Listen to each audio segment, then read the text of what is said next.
If you have ever looked at ni, de, and e and thought, why does Japanese need three different particles for places?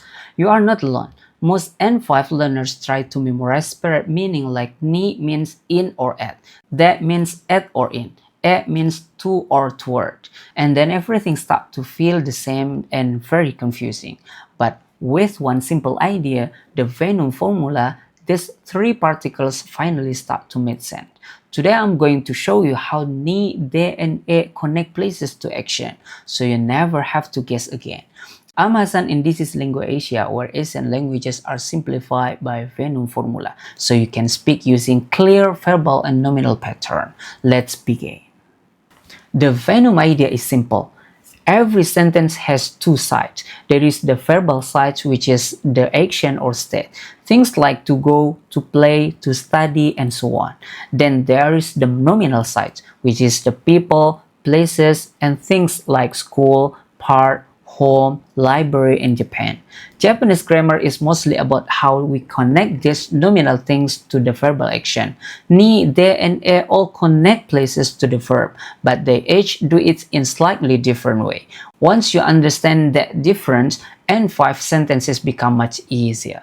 Let's start with ni. Think of ni as the particle of destination. It's marked the final point where the action ends up. For example, when you say gakko ni ikimasu, I go to school, the verb ikimasu is the verbal part, the action to go. Gakko is place, part of the nominal word. Ni is the piece that connects the action go to the destination school. You end up at school, so Japanese use ni. Another example, Nihon ni kimashita.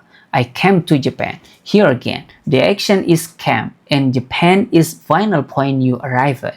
You arrive in Japan is the end point of the movement, so ni is used. The VENOM question you want to ask yourself is the place the final destination of the action? If the answer is yes, then ni is the right choice. Now let's look at de. Think of de as the particle of location. It's marked the place where the action happens. For example, koen de asobimasu means I play at the park.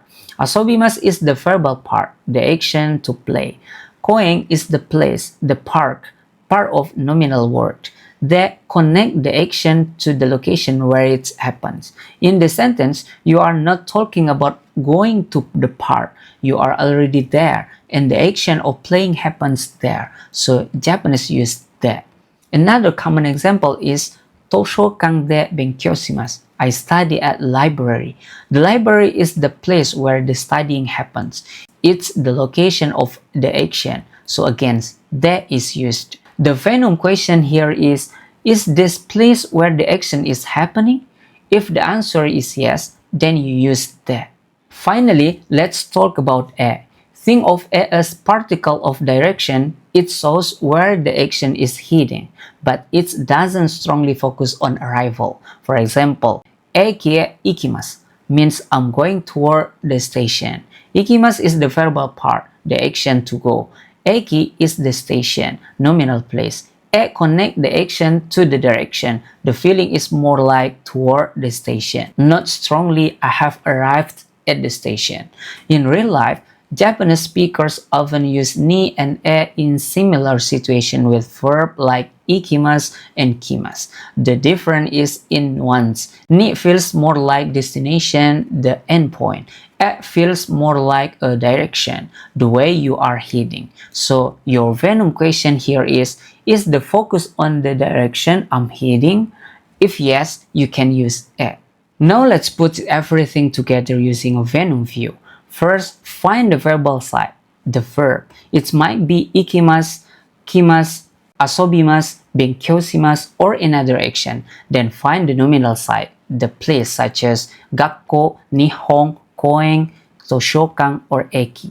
Once you see the verb and the place, ask yourself, what is the relationship between this action and this place?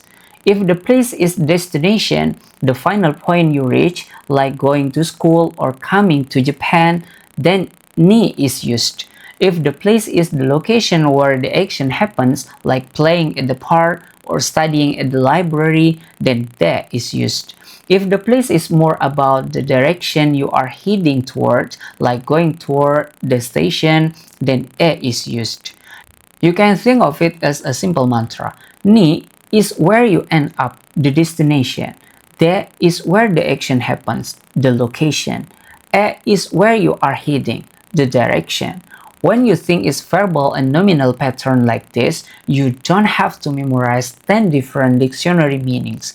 You just connect places to action in logical way. So next time you see ni, de, or e in sentence, don't panic. First, find the verb, then find the place. Then ask yourself, is this the destination, the location, or the direction? That is the VENOM way to understand Japanese grammar, by connecting the verbal and nominal words. If this video made ni, de, and e clearer for you, tap like so more Japanese learners can find it. And tell me in the comment which particle confused you the most before watching. If you want more N5 grammar explained with the VENOM formula using simple verbal and nominal pattern, hit subscribe and turn on the bell. I'm Hasan and this is Lingua Asia, where Asian languages simplified by VENOM formula. Thank you for watching. Bye bye.